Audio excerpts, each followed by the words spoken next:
judiciais. Bem, começando aqui a nossa gravação da nossa 11ª aula remota. Boa noite a todos os meus alunos, Sinara, Bruno, Sara, os que já chegaram, os que ainda vão por vir, a gente vai saudando à medida que forem entrando. Após esse intervalo, quarta-feira, 2 últimos horários da noite, a gente bem sabe como é tentador ficar na moleza, na preguiça, mas com a gente não tem essa, porque o que a gente busca é a nossa construção profissional. Beleza? E, como a gente já falava, esse treino, esse aperfeiçoamento tem que ser feito a partir de agora. A gente não está na vida para perder tempo, então a gente não tem tempo a perder, então não existe passatempo para a gente.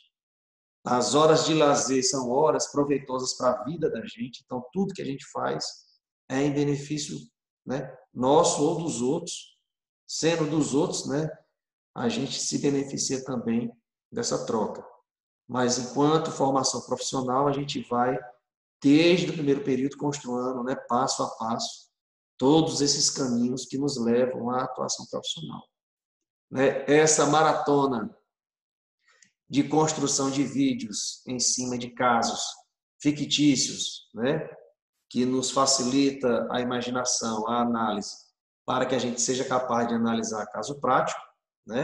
Hoje a gente vai com algo mais concreto, que é a análise de decisões judiciais, decisões discrepantes, porque uma adota uma postura frente ao ordenamento jurídico, a um compromisso de aplicação do ordenamento jurídico, em que o julgador, em que o juiz, ele se coloca em um aplicador da dogmática, em respeito pleno ao nosso ordenamento jurídico, a função dele, e em outra decisão que a gente vai analisar, sob a nossa ótica crítica, uma análise de uma decisão que não é, vamos dizer assim, completamente acertada ou acertada, tá? Que é a decisão do STF, que suspendeu a nomeação lá do diretor-geral da Polícia Federal nomeado pelo presidente da República. Tá? Então, são essas duas decisões que a gente vai analisar hoje, tão imperdíveis. Uma decisão do juiz, que eu acabei falando que era acertada, mas não disse qual era da terminação da entrega de respiradores mecânicos a hospitais de uma determinada cidade. Beleza? Então, apresentada aqui a nossa... Deixa eu desligar aqui. Da nossa disciplina de hoje, a gente vai começar aqui com o nosso material, segundo material, que é aquele lá de análise de conteúdo prático, tá? Aliás, conteúdo mais teórico, que a gente tem a necessidade de construir para depois aplicar a nossa teoria. Beleza? Lembram-se desse nosso material? Faz tempo que a gente não dá uma olhada nele. Lembram-se? Lembro. Está chegando aí o áudio e a imagem direitinho, né? Sim. Tá, então lembram desse material. A gente vai continuar com as nossas aulas utilizando esse material, porque a gente já finalizou aquele nosso outro, Terminamos lá as análises do direito de justiça com a série Irmandade, Fruto aí do trabalho e da produção cinematográfica de vocês, que eu estou adorando, da construção dos vídeos. A Sara aí está em luta de perfeccionismo, pela quantidade de vídeo que ela está construindo, mas isso é excelente, tá? Isso mostra o nosso compromisso, a nossa seriedade com o trabalho que a gente faz. Quanto mais sério, quanto mais exigente a gente for, melhor o trabalho da gente vai ser, tá? Então, é cansativo, Claro que é. A perfeição não é construída, ou pelo menos o grau máximo de nossa melhoria não é construído sem esforço, Até para dançar, a gente vai para a aula de dança, daqui que a gente aprenda, É um esforço danado. Mas, enfim, voltemos aqui para o nosso material, tá? Passamos aqui pela estrutura tridimensional do direito, que a gente aplicou, né, nas nossas aulas passadas, os conceitos e fontes do direito, que a gente utilizou para, né, também compreender melhor como é que o direito surge, né, e através desse surgimento, como é que ele vai ser aplicado. E agora a gente vai começar nos tópicos, né, sobre a obrigatoriedade da lei. Ok? Nessas obrigatoriedades da lei, né, eu vou primeiro focar e entender por que a lei obriga, ou quais são as teses, quais são os conceitos que foram construídos ao longo da história para formular ou para que a gente aceite essa condição de que a lei nos obriga. Se a lei nos obriga, nós somos obedientes a ela. Caso não sejamos obedientes a ela, nós seremos ou punidos, né, contra a nossa vontade, ou seremos, né, sabedores de que seremos punidos e muitas vezes aceitamos essa punição. Como assim, professor? Ninguém aceita ser punido? Não. Olha, se você sabe que estacionou em local proibido e recebeu uma multa, né, você se porta, né, na compreensão de que errou e em razão de estar sendo punido, bem, né, fazer o quê? Me equivoquei, errei e recebi uma punição. Tá? Isso faz parte da chamada legitimidade da lei. Quando você reconhece voluntariamente a obrigação dessa lei e voluntariamente cumpre a determinação da lei ou se submete voluntariamente à punição dessa lei. Certo? Então, sem mais apresentações, mas por que não está aquele bichinho aqui? Vamos lá. Marcelo! Carregador, meu filho! Não está aqui não, minha senhora, o Marcelo não, viu? Aqui o negócio. Desculpa! Aqui o negócio é Inara, Bruno e Sara. Não vem com o negócio de. Essa Natiele, sei. Oi, prof. E aí, Natiele, boa noite. Ela tem que Boa chegar. noite. Boa noite. Ela tem que chegar chegando, viu, gente? Ela não Tá aceita vendo? Ela não aceita chegar devagarinho. Marcelo só, coitado. Ah, é? Olha, depois a gente tem que conhecer, depois a gente tem que marcar aí o Big Encontro, depois que voltar à normalidade, para conhecer esse povo que a gente só ouve falar, né? Ai, meu Deus. Verdade. E o Marcelo é muito engraçado. Você vai gostar dele. Maravilha. Olha o carregador, hein? Então vamos lá, né? Ela fechou aqui o áudio, então a gente pode continuar aqui sem as peculiaridades, tá? Enfim. Vamos lá. Por que a lei obriga? Né? Essa é a pergunta de séculos, é a pergunta de milênios na estrutura do direito, né? Que acompanha a história da humanidade. Por que é que eu devo obedecer? Por que é que eu devo me curvar à determinação da lei? Ou, caso eu a confronte, por que é que eu tenho que aceitar a punição da lei? Tá? A gente tem várias teorias, certo? Teoria da autoridade, ou seja, porque alguém que detém autoridade, alguém que detém poder, alguém, pode ser pessoa, pode ser grupo, tá? Assim determinou, tá? A gente tem as teorias da valoração, né? Isso é muito apegada à religião e à moral, à ética, ou seja, por que é que eu devo obedecer? Porque é certo, porque é o certo, porque é o justo a ser feito. Então, essa lei tem origem nesse preceito de que, por exemplo, você não deve matar pai e mãe. Por que eu não devo? Porque isso tem origem ou em preceito religioso, em algo de elevadíssima estatura ética, de que você deve reverência a quem não só lhe gestou, que criou, que lhe educou, enfim. Então, por que eu devo? Porque eu devo obediência a essas esferas maiores, ou religiosas, né, ou morais, a depender dessa origem religiosa ou moral que essa lei ou que essa determinação jurídica se reporta, né? A gente sabe que muitas das construções jurídicas têm seu início em construções religiosas. Por que construções religiosas? Porque, por um lado, puramente religioso, porque você tem essa relação com o divino, e por um lado mais histórico, porque você foi construindo relações, né? Ou, vamos dizer assim, métodos de domínio da coletividade, né? Utilizando a divindade como argumento de convencimento, né? Olha, você tem que obedecer porque é do divino, então não discute não, obedece, que é bom para todo mundo.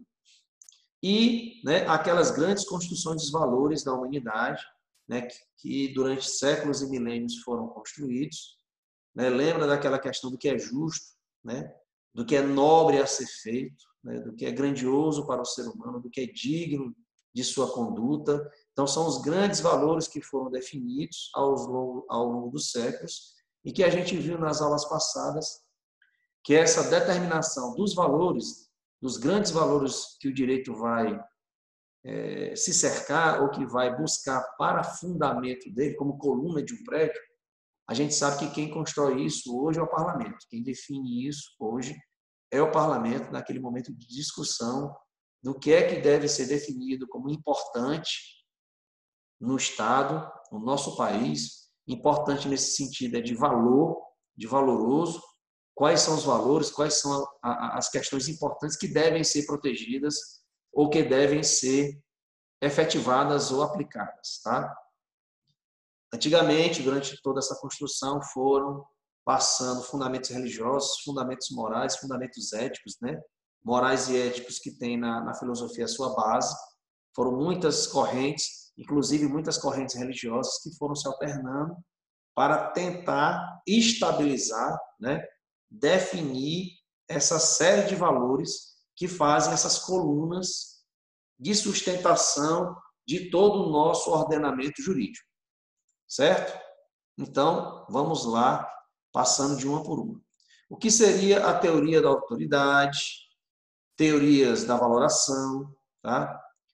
Teorias contratualistas, ou seja, nossa sociedade é estabelecida através de um contrato, mesmo que seja pressuposto ou fictício, porque de antemão a gente contratou, a gente aceitou se subordinar às leis para que a gente tenha uma estrutura do Estado que nos dê proteção e que nos dê a efetivação dessas leis. Então, há a construção como um contrato nosso com o Estado, nosso com as instituições do Estado, né?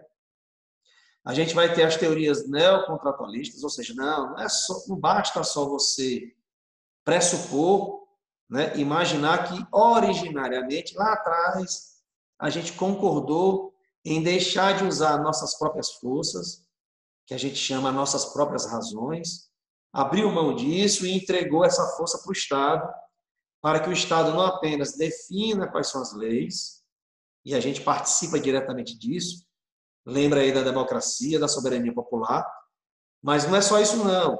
Mesmo depois da lei definida, a gente tem que aprovar essa lei. Aí a gente lembra lá do plebiscito e do referendo, que são instrumentos muito utilizados em alguns países e pouco utilizados aqui no nosso país. Quando utilizado o plebiscito e referendo, a gente tem um fortalecimento da soberania popular, porque a população é chamada de forma constante a decidir o que ela quer para o país, o que ela quer para o futuro dela. Tá? Então, todo mundo vai, através de votação, e decide o que é que nós queremos enquanto povo, enquanto pessoa, para o nosso futuro. Tá? Então, essa teoria neocontratualista vai dizer isso. Não, precisamos dos referentes e dos plebiscitos para aprovar grandes mudanças. Tá? Por exemplo, mudanças trabalhistas, mudanças previdenciárias só teriam valor ou só poderiam começar a valer se fossem aprovadas pela população, tá? Em plebiscito ou referendo, certo? A gente tem a teoria positivista, tá? Que diz que o direito à criação do Estado, e em razão disso, né, por si só, por ser criação do Estado, ela não está vinculada ou subordinada a valores anteriores ou valores maiores, né? sendo produção legislativa do Estado, o que o Estado produzir é lei, é obrigatório, então deve ser cumprido. Tá? Então, vamos lá. Na teoria deixa eu abrir aqui um pouquinho. Na teoria da autoridade, a gente tem formulada notadamente por Hobbes, né? Vocês devem estar vendo em ciência política. E Austin, né? Posteriormente. O que é que ela quer dizer? Que considera que a obrigatoriedade da lei, né, é uma simples decorrência da força. Aí você tem aquela história, né, aquele ditado popular que diz: manda quem pode, obedece quem tem juízo, né?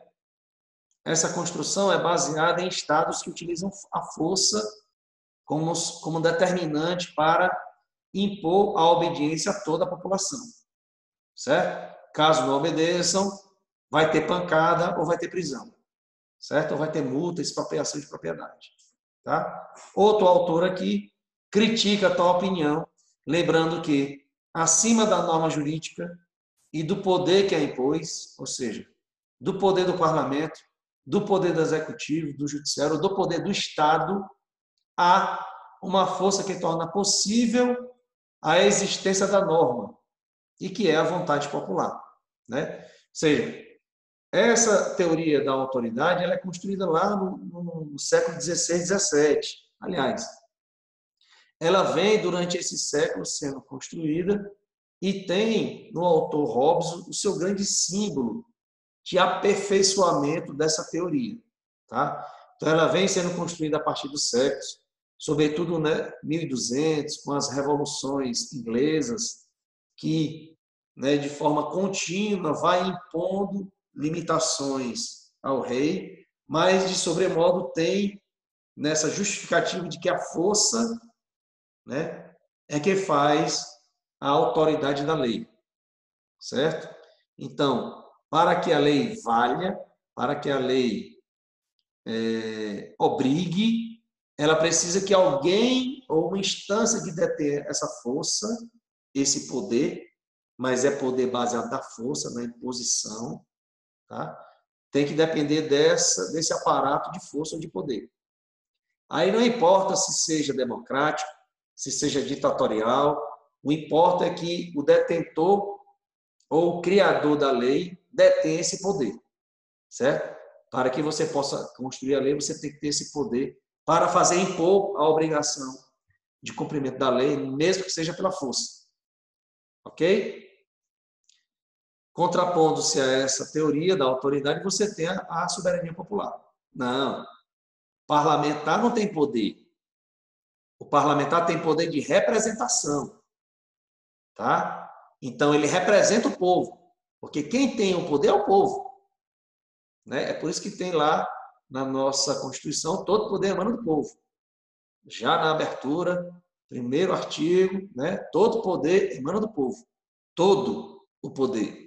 Nada, né, está fora ou independente desse poder do povo, da vontade popular, da soberania popular, tá? Do poder popular.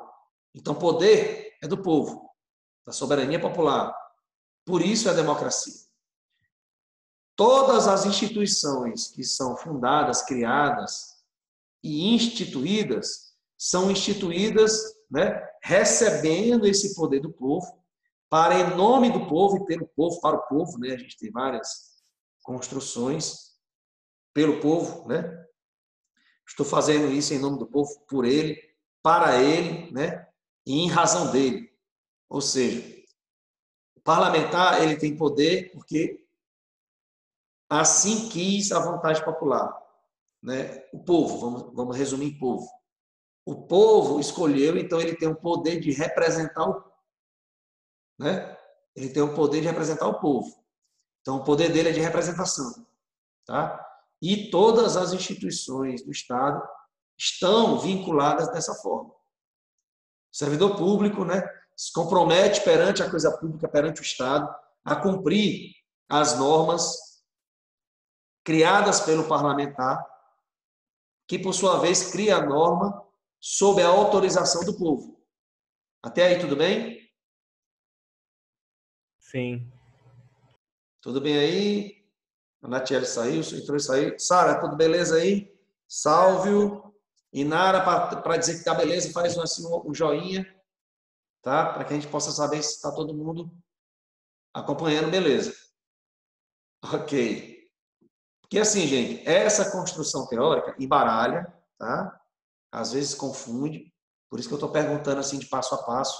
Porque lá na frente, quando a gente for exigir isso, mas tu não lembra que o funcionário público só tem um poder, né? O poder dele é cumprir aquela função dele, né? Ele tem um cargo que a lei criou, parlamentar, a gente sabe que cria a lei, né? Foi o parlamentar que criou a lei, né? Instituindo aquele cargo, para que ele seja ocupado por uma pessoa através de concurso público, tá? E aquele cargo tem previsão na lei para realizar tal função. Então, a pessoa que passou no concurso, desejosa para ocupar aquele cargo, né, já sabe de antemão que o cargo tem como função realizar aquelas atividades. Tá? Então, o compromisso que ele presta é de honrar aquele cargo através do cumprimento daquela função dele. Nem mais, nem menos. Cumprir o que a função do seu cargo determina e aplicar as leis que essa função foi criada para efetivar. Certo? Então, é naquele quadradinho ali, olha, meu amigo, o seu cargo tem esse quadradinho aqui como função para efetivar algumas leis ou parte de alguma lei. Então, a tua obrigação é essa. Certo? E aí eu vou tendo esse tipo de obrigatoriedade para cada grupo, né, de cargos de instituição, cada instituição se dedicando a aplicar uma partezinha do direito, certo? Daí eu tenho várias instituições, basta ver quantos ministérios tem na Presidência da República, quantas secretarias de Estado tem em cada estado da federação, quantos servidores são necessários para funcionar todas essas instituições, para que todas em conjunto possam aplicar o ordenamento jurídico em cada unidade da federação e aplicar o ordenamento jurídico no nível da União, né, nos ministérios, em cada área, em cada competência, né, atribuída para cada ministério. Ok? Aí a gente tem, olha, manda quem pode, mas hoje, na democracia, quem é que pode? Quem manda, quem tem o poder é o povo. Então, tudo está subordinado às decisões do povo. Por isso é que o principal, ou o construtor do direito é o parlamento. E o parlamento é, pelo menos aqui, sofre maior pressão popular, porque são muitos os seus legisladores que são escolhidos, né, por todo o Brasil. Então, ali está aquele caldeirão de representação de todas as partes do Brasil, para que eles, em conjunto, possam construir leis que sejam leis que representem todo esse país.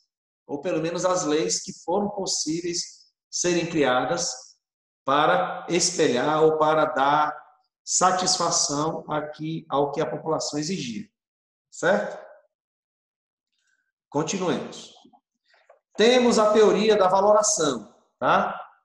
Que teoria da valoração é essa, pessoal? É aquela questão, né, de que a lei deve basear-se em um valor, né, superior, um valor ético.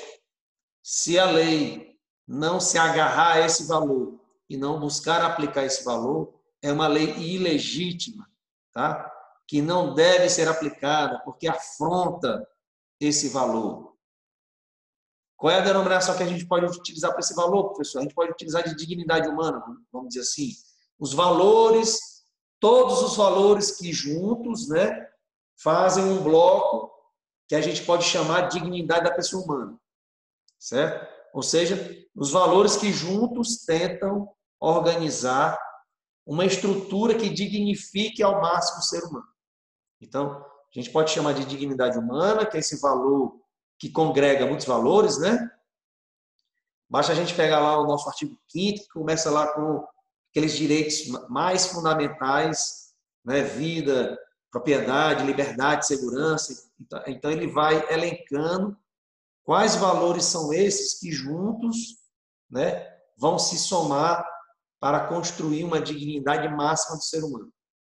Tá? Então, se essa lei não vem fortalecer, não vem aplicar a dignidade humana, e essa lei, por outro lado, vem até a confrontar, a negar essa dignidade da pessoa humana, então essa lei é ilegítima, deve ser invalidada, porque ela confronta o que há de mais precioso no nosso ordenamento jurídico.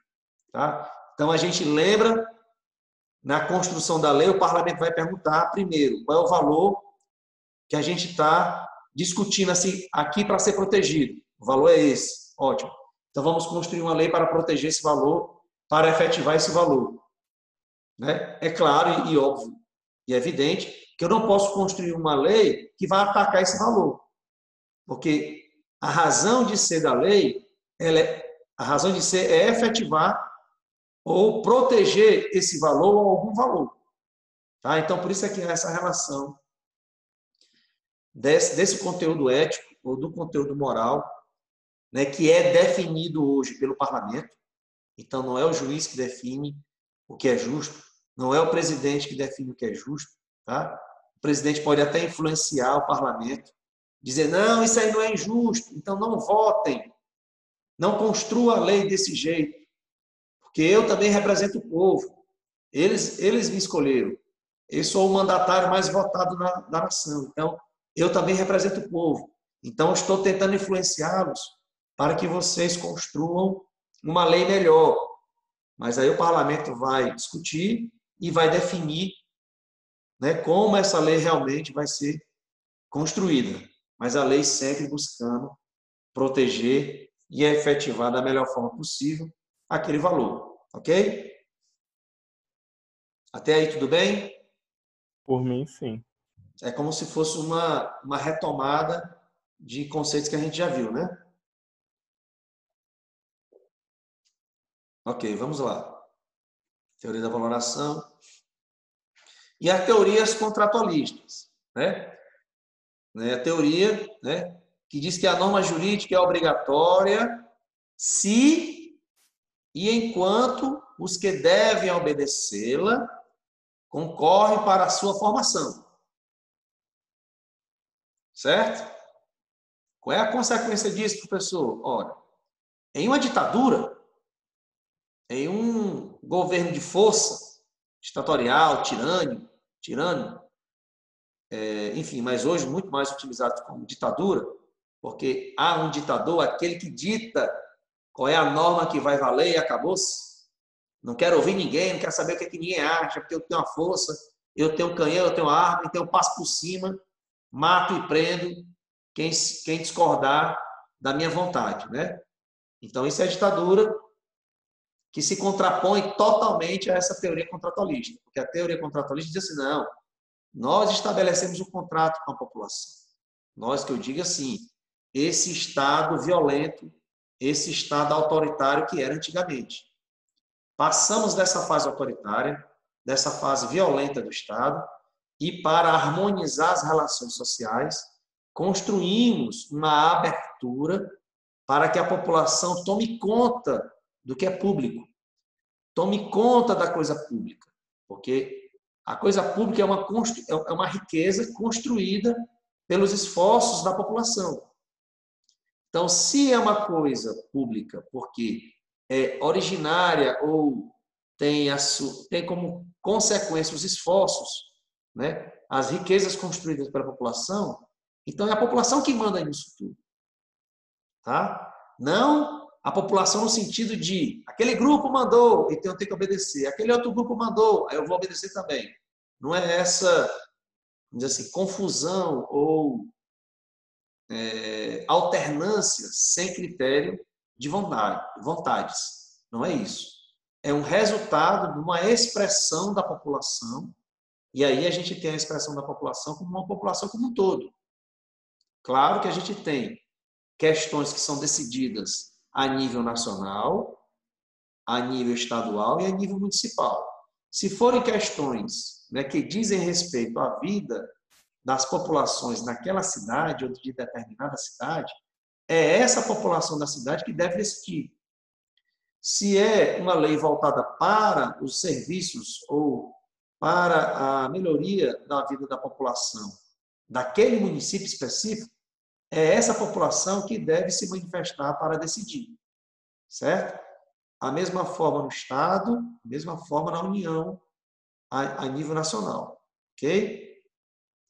Por isso que a gente tem competências divididas entre União, Estados, Distrito Federal e municípios, certo? Porque a depender da esfera de atuação, não, essa esfera aqui, esse planejamento no Brasil todo, então a decisão é nacional. Não, esse projeto aqui, essa política pública, é apenas para o estado tal, porque o outro estado pode decidir diferente. Aí cada população do estado vai definir as suas prioridades. E a mesma coisa no município, certo?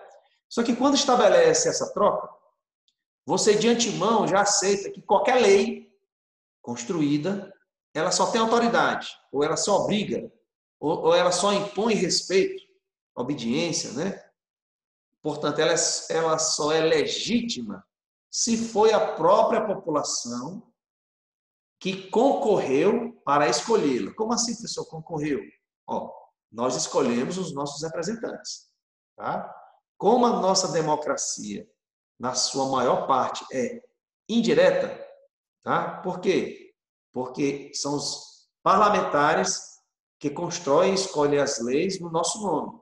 Então, a nossa atuação é indireta, porque é feita pelas mãos deles. Tá? Então, a gente concorre para a criação dessa lei, porque a gente escolhe o legislador que vai construir essa lei. Se a gente tivesse um golpe de Estado, fosse implantada a ditadura, por exemplo, nós não escolheríamos mais. Porque quem tivesse o canhão, a arma, a força, é que passaria a decidir, independente se nós apoiássemos ou se nós escolhêssemos ou não. Certo? Então, na democracia, nós concorremos porque nós escolhemos os governantes e nós escolhemos os legisladores. Certo?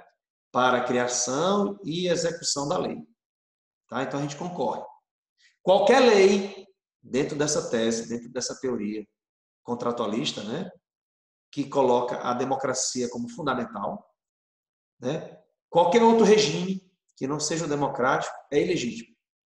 Como assim, professor? Ora, as leis oriundas, né, de um regime ditatorial são todas ilegítimas. Por isso, gente, é que contra os regimes ditatoriais, os regimes de força, né, a revolta é legítima, a desobediência é legítima, a luta contra o ditador é legítima, tá? Porque o ditador anula a nossa liberdade, anula a nossa participação e a todo instante nos ameaça ou com a prisão ou com a morte, por nós nos recusarmos a obedecer à lei que ele determinou, que ele escolheu. Ele ou o grupo dele. Ok? Até aí, tudo bem? Sim. Sara, Salve, Inara, tudo bem? Tudo bem. Ok, continuemos. Vamos lá. A teoria neocontratualista, ela vai reforçar esse vínculo, vai reforçar essa necessidade da participação popular, certo? Como assim? Em que sentido, professor? Ora, como a gente já antecipou, através do plebiscito e do referendo, né? Vocês vão ver bem direitinho isso quando vocês estiverem no terceiro período de Constitucional 3, quando vocês forem ver os direitos fundamentais, que são divididos, né, em direito individual, direito social, direito político.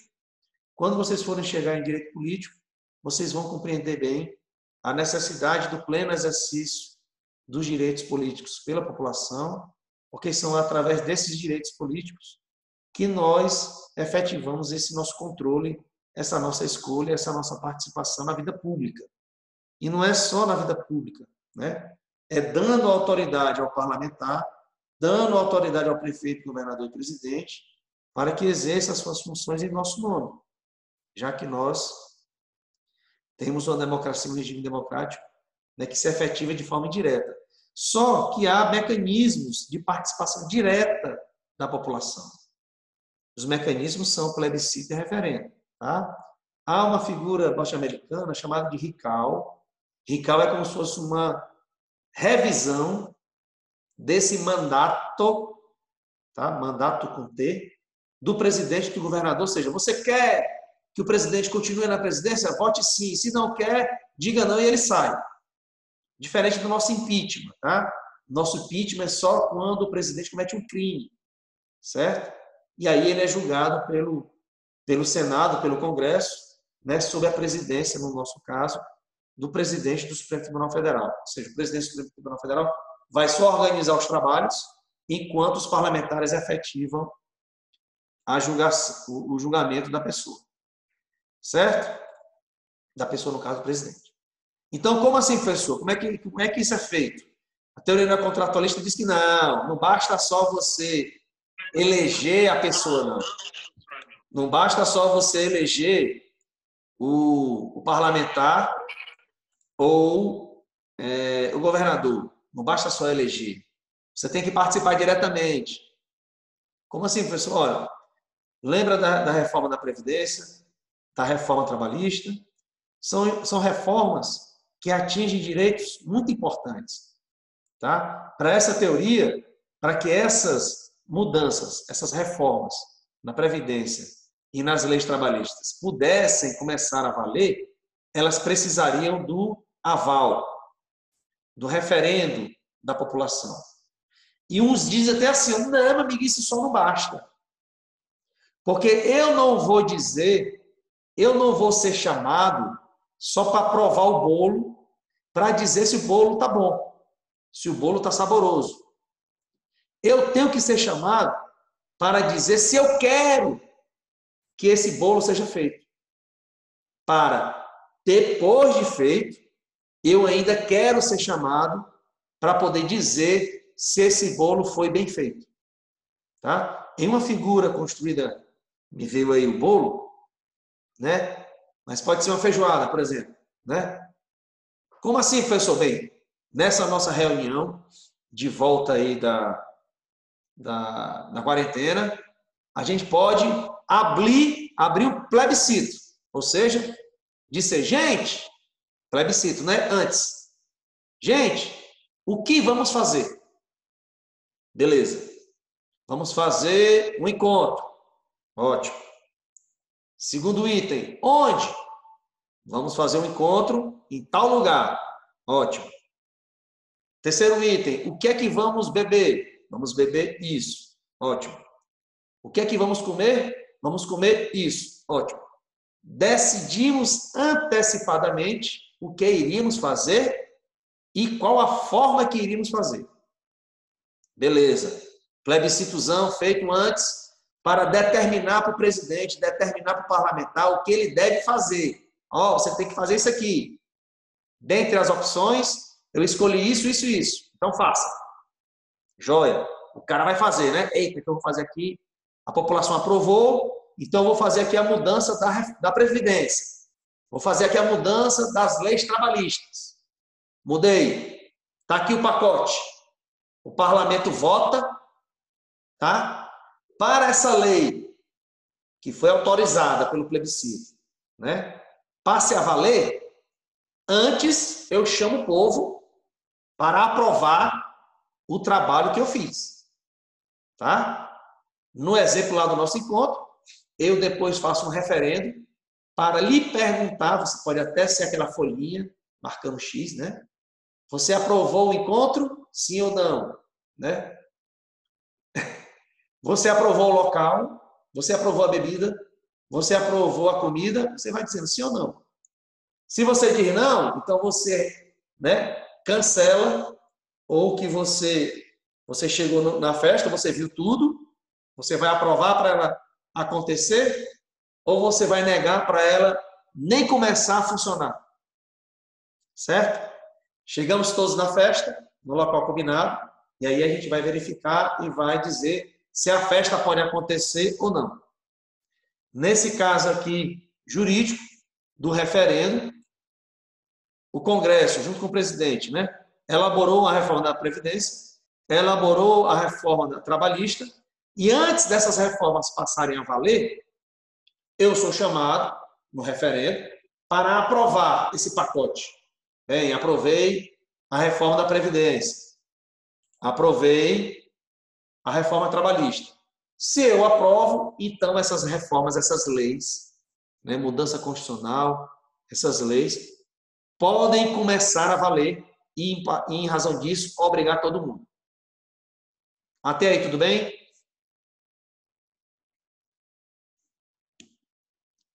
Até aí, tudo bem, gente?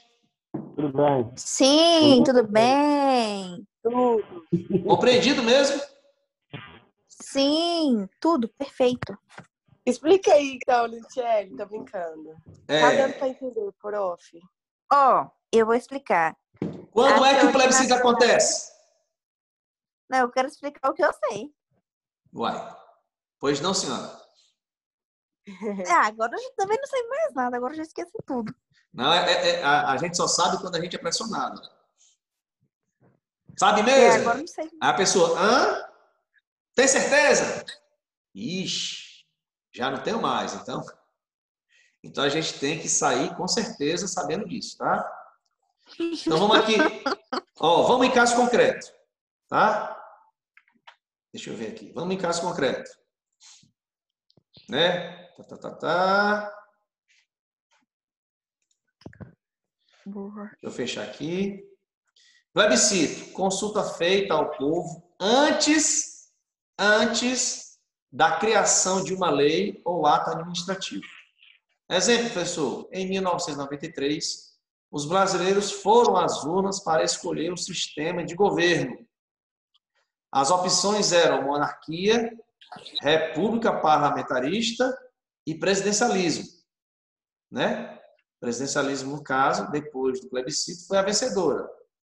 Então, embora a gente vivesse no presidencialismo, as pessoas foram chamadas para poder dizer se concordavam com essa estrutura criada pela Constituição de 88, que optou pelo presidencialismo. Aí, como era presidencialismo, ficou no presidencialismo, tá? Mas se a população tivesse escolhido, por exemplo, uma república parlamentarista, ia começar uma série de mudanças na Constituição e na legislação para efetivar essa mudança. Então, para que eu mudasse esse meu sistema de governo, eu precisava antes da autorização do povo. Beleza? Como é que eu sei a autorização do povo? Votando. Certo? Lembra daquelas questões, e até hoje o pessoal brinca muito com isso, né? Que o pessoal lembra que o pessoal é muito artista, né? É muito metido a sabido, como se só eles fossem sabidos e nós não, tá? Lembra que a todo instante as pessoas se referem a pesquisas? Pesquisa de opinião, por exemplo, tanto por cento da população aprova o presidente, tanto por cento da população reprova o presidente, tanto por cento da aprovação da população aprovou a saída do ministro tal ou não aprovou. Tantos por cento da população queria o impeachment da presidente Dilma, tantos por cento não queria. Lembram disso? E vocês acompanham isso? Eu lembro. Né? Aí você pergunta, uai, eu nunca participei disso? Como é que o povo sabe? Como é que o povo sabe o percentual da população, se nem eu participei? A única forma de eu saber a vontade popular é na votação. Chama o pessoal para votar, para a gente saber o que o povo quer. Ué.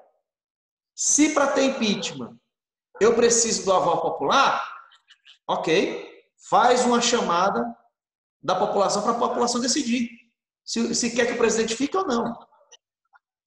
Agora, não me venha dizer que a sua pesquisa reflete o que a população quer. A sua pesquisa é uma tentativa de adivinhar o que é que a população quer. Tá? Só que aí a mídia fica construindo isso de uma forma reiterada e às vezes não explica isso de uma forma, né, que deve ser explicada, e as pessoas de tanto ouvir passam a acreditar.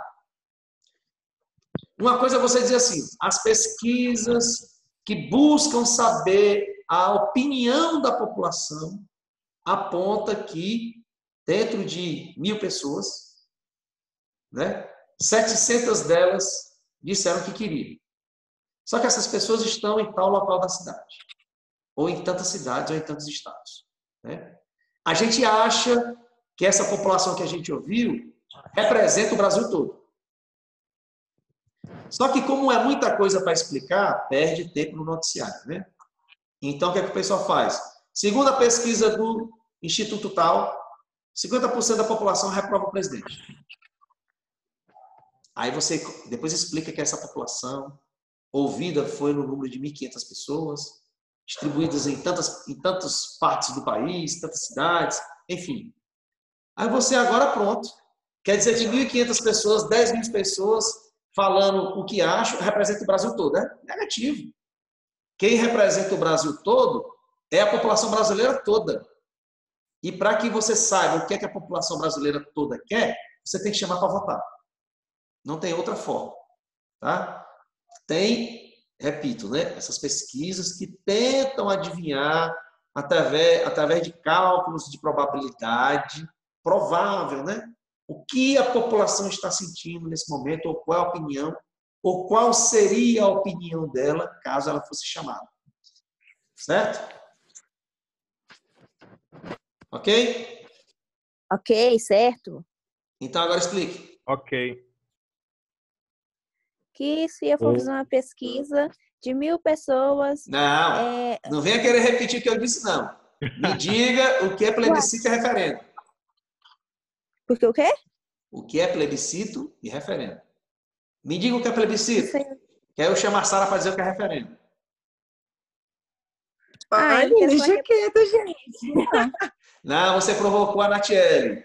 Viu, Natiele? Ela acha que vai escapar. Isso mesmo, prof. Vamos lá, Natiele. Diga o que é plebiscito. Eu não sei plebiscito, não. Não é calopsita, é plebiscito. Então, tu não tá vendo não a imagem? Uai, me ajuda aí. O referendo a essa questão aí que o senhor falou sobre as pesquisas da população. Não, lembra. Plebiscito é referendo. Plebiscito, a população é chamada antes de que alguma decisão seja... A plebiscito é antes? A plebiscito é antes. O referendo é depois, para saber se agradou, se tá ok, é isso? Mas assim, ó, não foca no agradou não, tá? Lembra assim, plebiscito é a chamada da população para votar, para saber se ela permite que alguma coisa seja feita. Uhum. Pode ser mudança de sistema de governo, do presidencialismo ao parlamentarismo, se é a criação ou mudança de uma norma, ou se é a criação ou mudança da Constituição, tá? Ou seja, eu quero mudar a Previdência, eu quero botar para 80 anos, tá? Mas antes de eu fazer isso, eu vou querer saber se a população permite que eu faça. Olha, vocês querem que eu mude a Previdência, né? Alterar essa idade aqui? Porque eu estou argumentando que é melhor para vocês. Vocês querem? Vocês deixam? Então, o plebiscito é chamado antes para me permitir se eu tenho permissão para fazer ou não. Ok?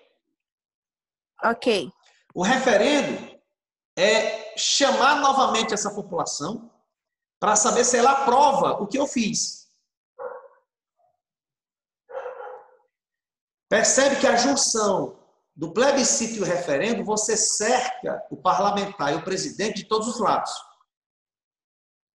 Porque todas as grandes decisões do presidente e do parlamento, você vai ter, para começar, a permissão da população, através do plebiscito, e depois que o trabalho estiver pronto, você vai chamar a população para, através do referendo, dizer se ela aprova ou não essa mudança.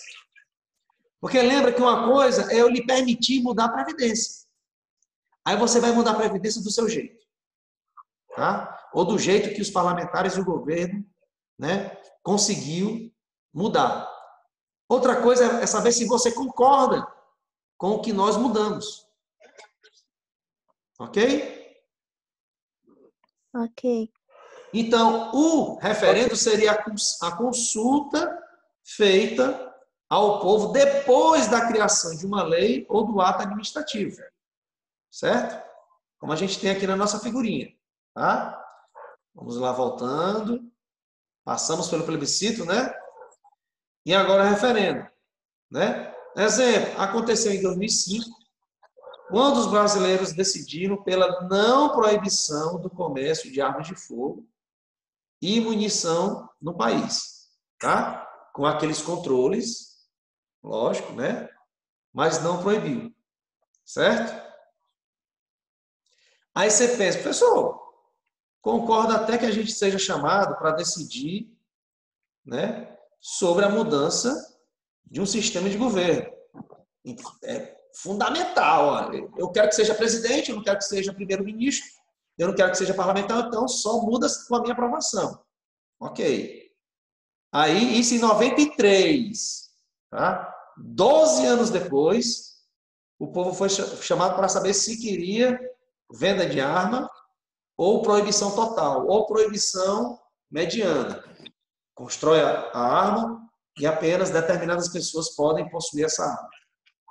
De lá para cá, faz 15 anos e nunca mais fomos chamados para decidir as grandes questões do país. Certo? Isso, de uma certa forma, minimiza, diminui a participação da população nas decisões do país, colocando na mão dos escolhidos, dos representantes, essa decisão. Tá? Beleza? Entendido? Beleza. Entendido. Vamos Ô, lá. Roberto. Pois não, senhor. Mas assim, aquilo que vai a plebiscito ou não, quem é que escolhe o que vai a plebiscito ou aquilo que a própria Câmara ou o Poder Constituinte, ou a própria Câmara pode decidir por si só sem ir a plebiscito? Na nossa atual estrutura, pode. Tá? Né? A não ser que haja uma pressão, uma manifestação popular muito grande. Lembra que essas mudanças na Constituição, emendas constitucionais, a mudança mesmo da Previdência, a mudança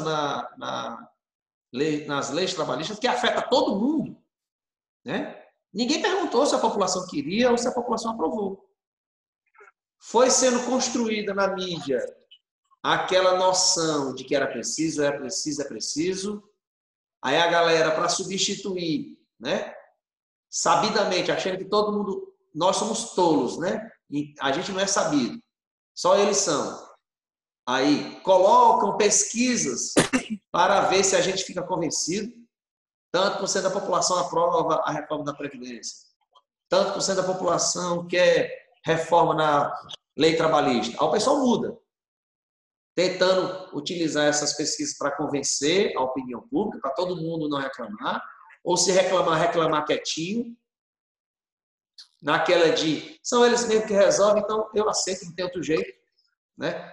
Dá como se fosse de vencido, fazem as mudanças, nem chamam a gente para saber se a gente quer, e nem muito menos chamam a gente para saber se a gente aprova, fazem as mudanças porque utilizam esse poder de representação, tá? Mas eles têm um vínculo de prestar contas com a população, só que eles não prestam contas.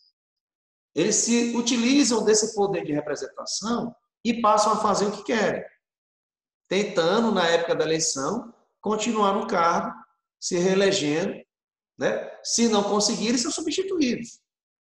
Tá? Mas a gente acaba aceitando o controle apenas em época de eleição.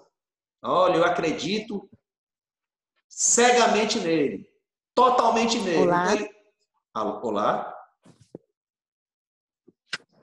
Alguma transmissão alienígena chegando? Tem alguém aí? Ô, Natiele. Tem alguém aí? Tá ouvindo? Oh, agora eu tô. Tava caçando alguém. Beleza. Então, assim, o que o Salvo perguntou foi se essas mudanças podem ser feitas sem autorização da população. A nossa estrutura jurídica atual permite, porque coloca a mudança das leis nas mãos do Congresso, juntamente com o presidente, e a mudança da Constituição na mão exclusivamente do Congresso. E não coloca nenhum mecanismo necessário de controle da população. Por exemplo, toda vez, vamos dizer assim, toda vez que essa parte da Constituição for mudada, ela tem que, antes, ser submetida a plebiscito e depois submetida a referendo. Se não for por esse método, ela não é mudada. Então, não há essa amarra de autorização prévia ou posterior da população. Se não tem essa amarra, fica num processo legislativo tradicional em que o Congresso, junto com o presidente, constrói e reforma as leis e o Congresso sozinho, né, que reforma ou adiciona ou muda a nossa Constituição. Beleza? Certinho? Compreendido aí, Saulo? Certinho, prof. Entendi tudo perfeitamente. Beleza, né? Compreendi, obrigado. Então, assim, em muitos países, por exemplo, onde é que isso é feito, professor? É feito na Venezuela, é feito na Colômbia, é feito muito nos Estados Unidos. Mas lá, a federação nos Estados Unidos, ela é o contrário da nossa. Como assim o contrário, professor? É de cabeça para baixo? Não. O contrário é o contrário conceitual. O federalismo nos Estados Unidos, eles depositam maior força, maior poder na localidade, nos municípios. Tá? Então, a concentração de competências, de força, de poder está no município, porque é lá onde a população mora, é lá onde os problemas e as necessidades de solução acontecem. Então, é lá que deve ser decidido. Então, o foco é no município. No nosso caso, o foco de força está na União. Certo? Professor, o presidente dos Estados Unidos tem muita força. Tem para aquelas questões nacionais, que pouco, né? Ou pelo menos minimamente, interfere de forma direta nessas questões que são decididas de forma constante pelos municípios, pela população local. Tanto é que a gente está cansado de ver nesses filmes norte-americanos que a polícia da cidade tal é do município. Então, o chefe de polícia é subordinado ao prefeito. Tá? O promotor público local, ele é eleito pelo município. O juiz é eleito pelo município. Tá? E o chefe de polícia é escolhido pelo prefeito. Aqui não. Tá? Aqui é muito mais concentrado. Certo? Então, a gente tem essa utilização desse plebiscito, desse referendo, de forma muito acentuada nos Estados Unidos, através da participação da população em nível local, nas cidades. Por isso é que a gente não vê toda a população dos Estados Unidos votando por uma coisa só. Não, meu amigo. O que me interessa é a minha vida no meu local, onde eu moro. Então, é ali que as coisas são decididas. Então, é por isso que eu tenho que ter plebiscitos, e plebiscitos são feitos muito nessa localidade. Tá? Na Inglaterra, por exemplo, foi decidido através de plebiscito se a população autorizava o governo a sair da União Europeia. Ou seja, uma grande decisão, para que ela seja tomada, né, tem que perguntar à população se ela permite ao governo sair da União Europeia. E por aí vai muitos exemplos. O que a gente tem e sabe é que quanto mais plebiscito e referendo a gente utiliza, mais forte é a nossa democracia. Mais força tem a população. Certo? Beleza? Ok? Ok, show de bola.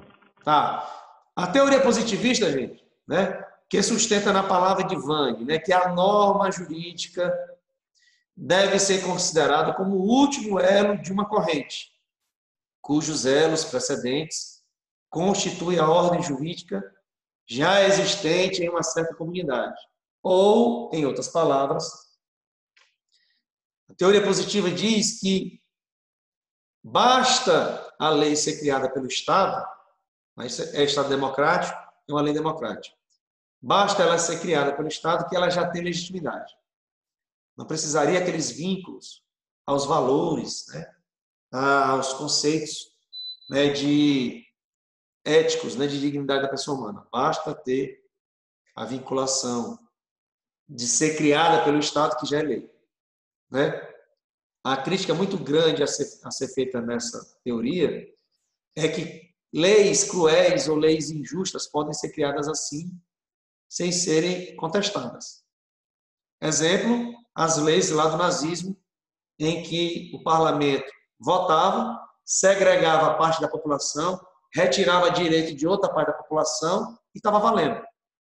É lei, surge nessa época, né, é fortalecido nessa época, a expressão de que a lei é dura, mas é a lei. Não, a lei não é dura, a lei não pode ser dura. A lei, a razão de ser dela é proteger e efetivar um bem jurídico maior. A dignidade humana, por exemplo. Como é que eu vou, né, fazer com que as pessoas sofram ao aplicar uma lei? Certo?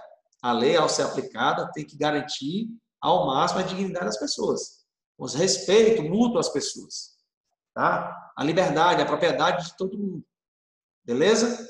Só que o grande autor dessa tese é o Kelsen, tá? Um jurista austríaco, tá? Kelsen, que vai colocar aí um símbolo como uma pirâmide ou um triângulo, né? A hierarquia das normas, certo? E ele coloca de cima para baixo. Ele chama de norma fundamental como se fosse uma norma originária que dá validade para tudo.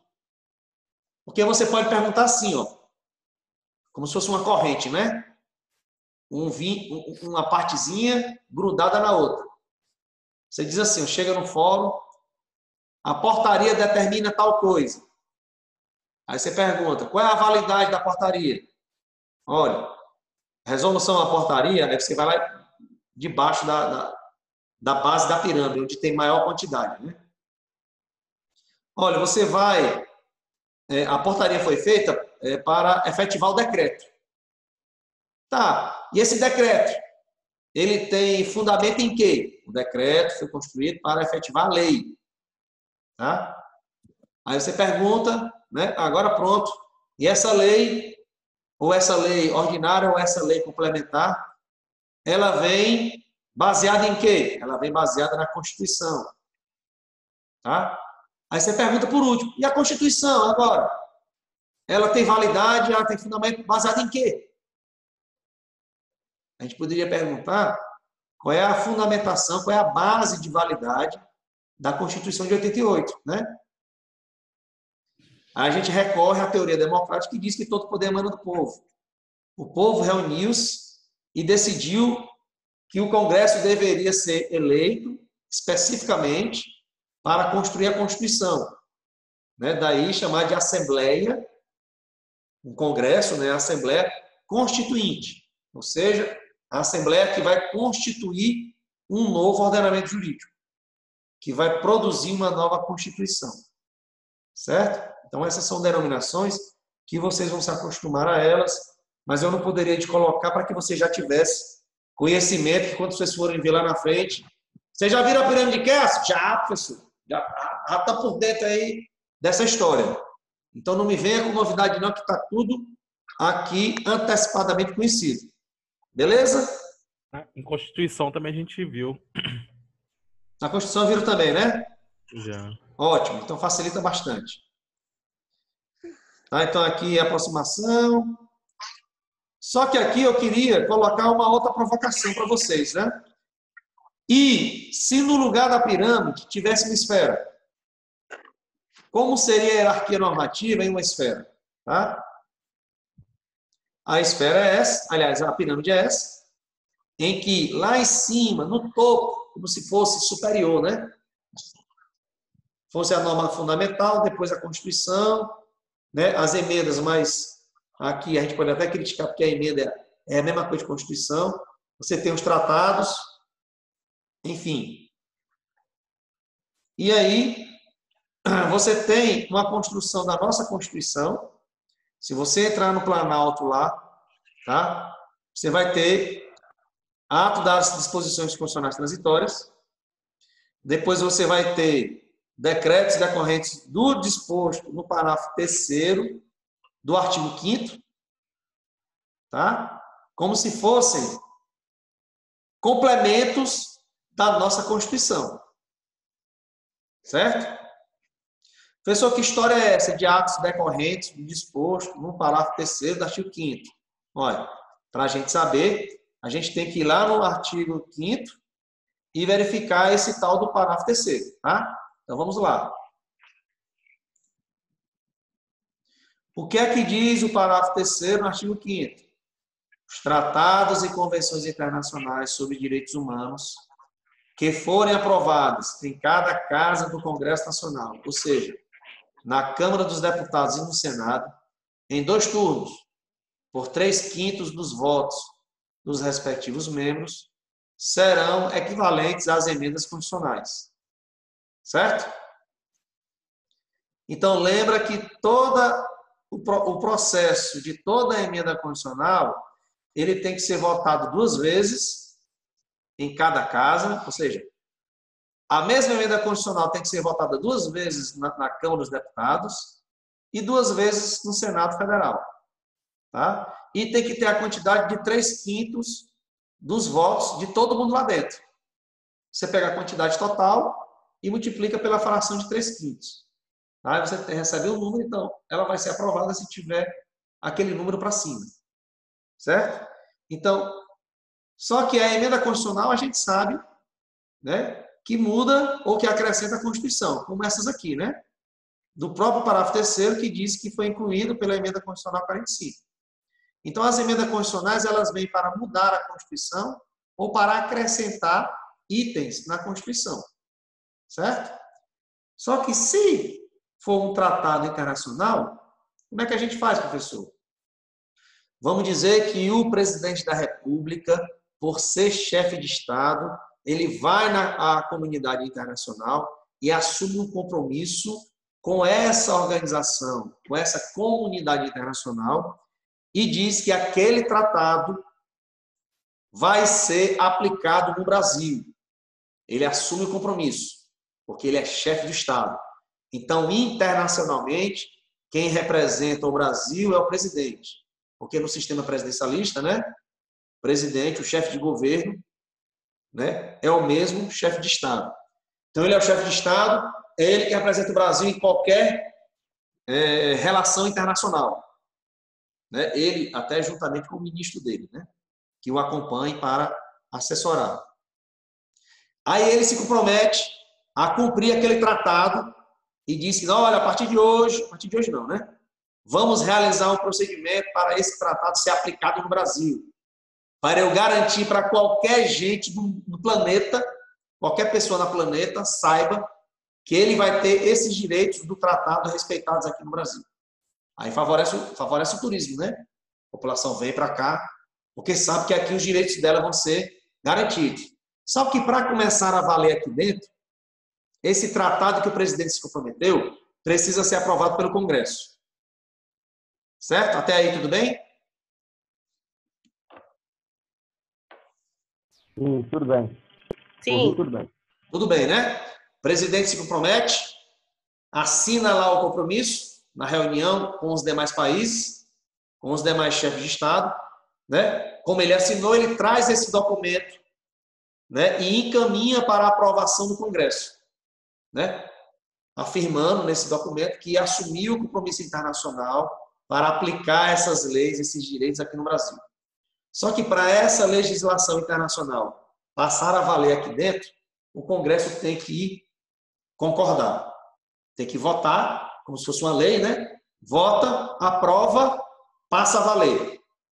A questão é, esse tratado vem de lá para fora, aqui para dentro, vai passar a valer. Qual é a hierarquia dele? Vamos supor que ele se choque com a lei. Se ele se chocar com a lei, aí você pergunta, afinal de contas, qual das duas vale? É a lei que diz que não pode ou é o tratado que diz que pode? Eu tenho que saber, porque um diz que eu não posso fazer isso e o outro diz que eu tenho que fazer isso. Nesse conflito, eu tenho que saber quem é que tem mais força. Tá? Então, já foi decidido, através desse parágrafo 2º aqui, né, que os direitos e garantias expressos nessa Constituição não excluem outros decorrentes do regime, dos princípios por ela adotados, ou por tratados internacionais em que a República Federativa do Brasil seja parte. Certo? Aí diz, não, mas se for direitos humanos, porque direitos humanos a gente sabe que são direitos fundamentais, né? São direitos mais caros ao ser humano. Como é que a gente fica? Chamamos aqui para dentro. Se ela se confrontar com alguma lei ou com alguma permissão da Constituição, como é que a gente faz? Bem, a gente tem que saber isso primeiro, dentro dessa lógica aqui do parágrafo 3º, se esse tratado foi votado do mesmo jeito que é votado uma emenda constitucional. Tá? Como assim, professor? 2 turnos, 3/5 pelos membros do Congresso. Certo? Se esse tratado for votado aqui com esse quórum, ou se ela for votada aqui, aprovada desse jeito aí, então ela entra como se fosse emenda constitucional. Certo? Como assim, professor? Eu não vou pegar um tratado que é grande, tem muitos artigos, e colocar com essa letra azulzinha aí, colocando como se fosse um copia e cola dentro do texto constitucional. Nossa Constituição vai ser gigantesca, né? Porque dentro da nossa Constituição, eu vou fazer um parágrafozinho aqui, um espaço, e colar um outro tratado que também é grande. Como é que eu faço? Eu sei que esse tratado, porque ele foi votado desse jeito, ele vai ter o mesmo valor de emenda constitucional. Então, é Constituição. O tratado tem o mesmo peso da Constituição. Ela vem acrescentar, somar ao que a nossa Constituição diz. Certo? Como é que eu faço isso? É como se eu pegasse uma apostila, um caderno, com espiralzinho, né? Pegasse a minha Constituição e colocasse o tratado na parte final e depois passasse uma espiral de novo. Aí eu ia ter um calhamaço, em que a primeira parte era a Constituição e depois dela esse tratado. Lembrando que o tratado tem o mesmo valor da emenda constitucional. Se tem o mesmo valor da emenda constitucional, a exemplo dessas letrinhas azuis aqui que vocês estão vendo, ela passa a ser igual à Constituição. Ok? Deu para entender? Deu para entender? Por mim, tá ok. Como assim, professor? Pega esse exemplo do parágrafo 3º, que ele não existia e foi incluído pela emenda constitucional 45. Depois que ele é incluído na Constituição, eu não vou mais chamar isso aqui de emenda constitucional. Eu vou chamar de parágrafo 3º do artigo 5º da Constituição. Ou seja, esse texto aqui passa a ser integrante do corpo do texto da minha Constituição. Certo? Agora, para uma melhor organização, o que é que eu faço? Lembra daquele nosso começo lá? Esses atos decorrentes do disposto no parágrafo 3º do artigo 5º? Ou seja, são os tratados aprovados no mesmo rito ou da mesma forma que a emenda constitucional.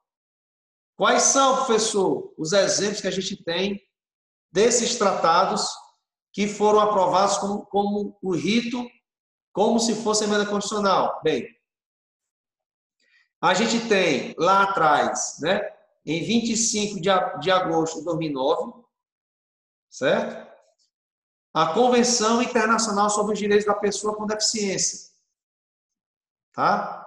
E o protocolo facultativo. Claro, o presidente só se vincula a ela se quiser. Depois de vinculado, ele trouxe para o Brasil. Tá? Esse tratado foi construído em Nova York em 30 de março de 2007. Depois do presidente assumir compromisso de que o Brasil também adotaria essa convenção, o Congresso aprovou através desse decreto aqui. Tá? E aí essa convenção, como ela foi aprovada como emenda constitucional, passou a valer como Constituição. Então, se alguém me perguntar, a nossa Constituição, tá? Ela só é aquele textozinho de 88, aquele caderninho que a gente tem na nossa Constituiçãozinha? O que é que vocês respondem? Alô? Oi. Hein, gente? Se alguém lhe perguntar, né? Qual é a nossa Constituição? O que é que vocês vão responder? Vocês vão responder que é só aquele caderninho da Constituição de 1988? Eu acho que são os caderninhos e as emendas, né? Hã? Os caderninhos e as emendas. Não entendi. A Constituição em si, né? Junto com as emendas que estão nela. Junto com essas convenções aí, né? Sim, são as emendas, né? Então, a nossa Constituição toda é a nossa Constituição de 88, mais os tratados que foram aprovados por esse rito de aprovação, né? E como exemplo, a gente tem 3, tá? A gente tem esse decreto aqui do presidente, de 2009, tá? Que foi feito sem precisão depois do decreto, né, legislativo de 9 de julho de 2008. Tá? Porque a gente lembra que a emenda constitucional, a mudança da Constituição, ela é feita só pelo Congresso, né? Aí diz, aprova o texto da Convenção sobre os Direitos da Pessoa com Deficiência. Então, essa convenção internacional tem o mesmo peso da Constituição aqui no nosso país. Certo? E, além dela, tá? O Tratado de Marrakech, que é para facilitar o acesso a obras públicas publicadas às pessoas cegas, com deficiência visual ou com outras dificuldades. Ou seja, o Tratado de Marrakech que busca que os países promovam o acesso a, por exemplo, tecnologias que as pessoas que têm deficiência visual consigam ler, ou através de braille, né, livros impressos em braille, ou através de dispositivo que lê e muda o texto para áudio, tá? Para que as pessoas que sejam cegas, né, ou que tenham deficiência visual possam acompanhar o texto escrito, além da impressão tradicional.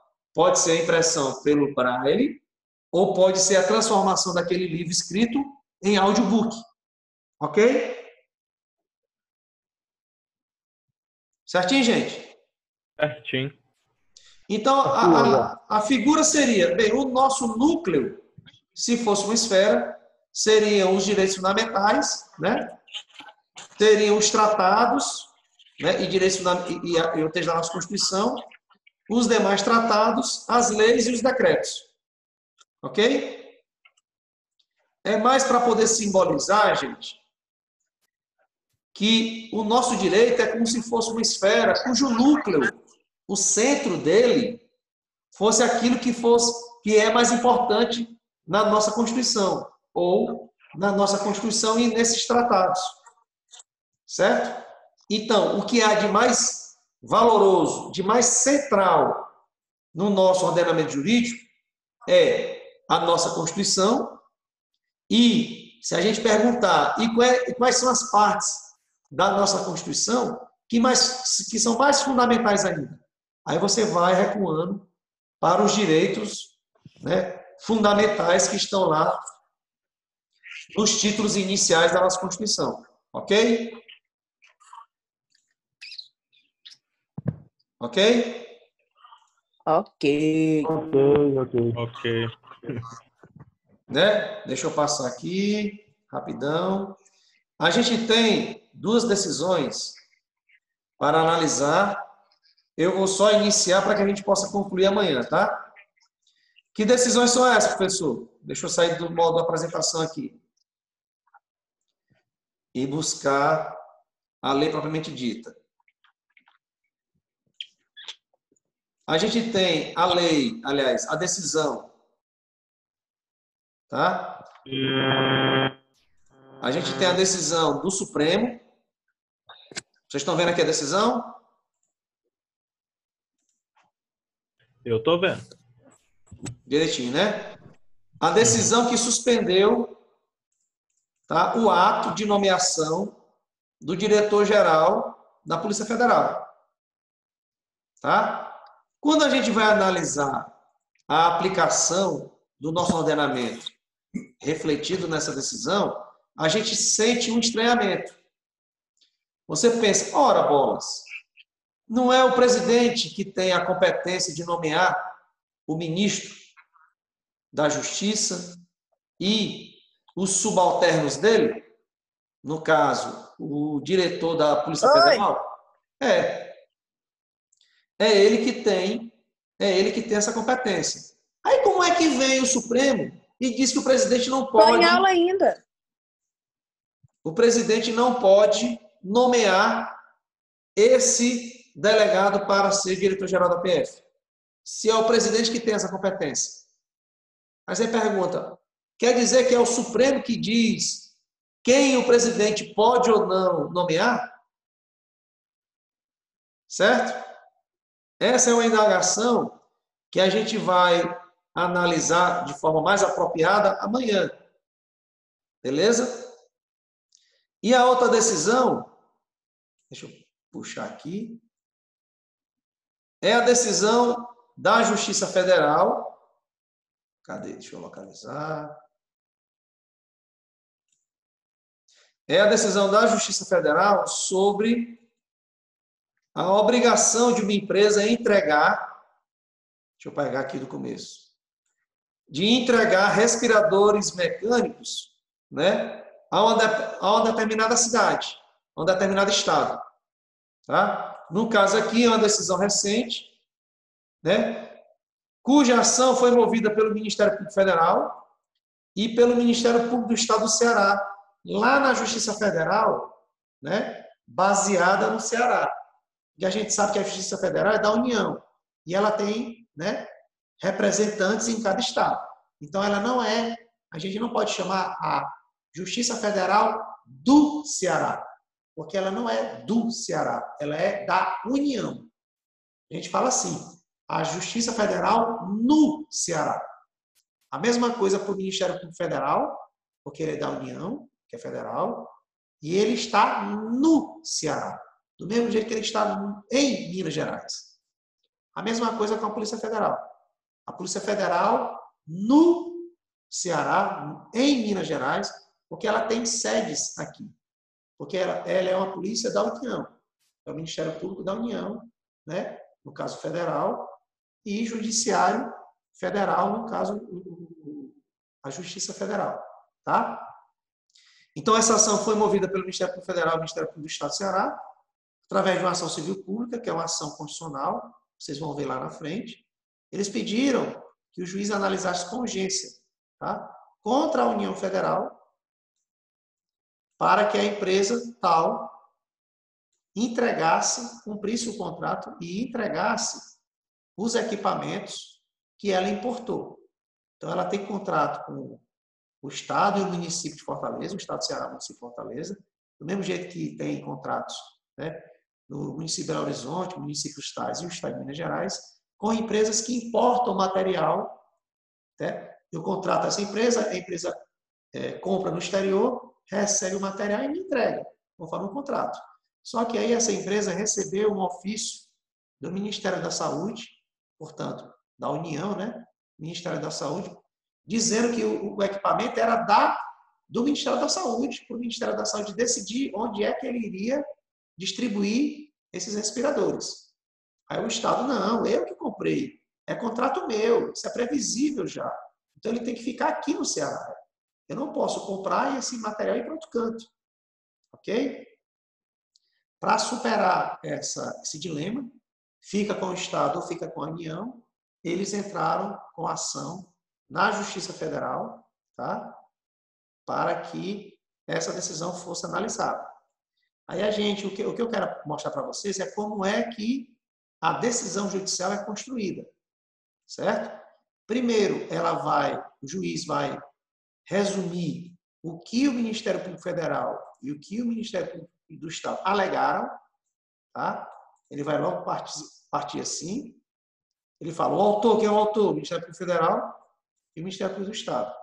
Aí ele fala, a parte autora, né, que é o autor, alega que o procedimento administrativo que embasa a presente demanda, o presente processo, a presente ação, foi instaurado, foi iniciado, né, com objetivo, com vistas a acompanhar o enfrentamento da situação de emergência. Então, ele vai relatar tudo o que as partes, né, que moveram a ação disseram. Tá? Então, ele vai fazer a análise dos fatos que as partes trouxeram. Certo? Vai dizer quais foram os fundamentos, tá?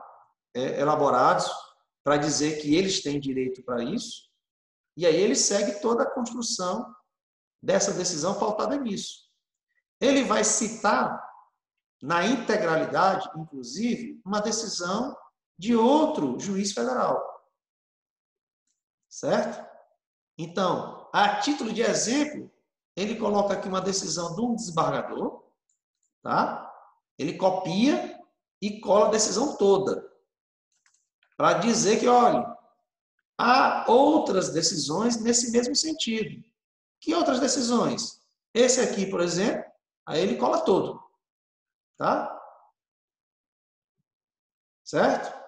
E também ele vai colar um resumo de uma outra decisão. Aí ele pega, cola a decisão. Aqui, no caso, uma ementa, como se fosse uma jurisprudência, tá?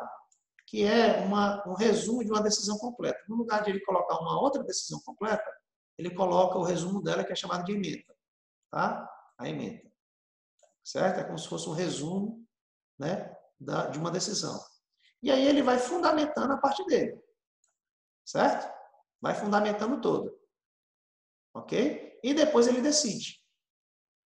Beleza? Então, a nossa aula amanhã, ela vai se debruçar sobre a análise adequada ou não dessas duas decisões. Certo?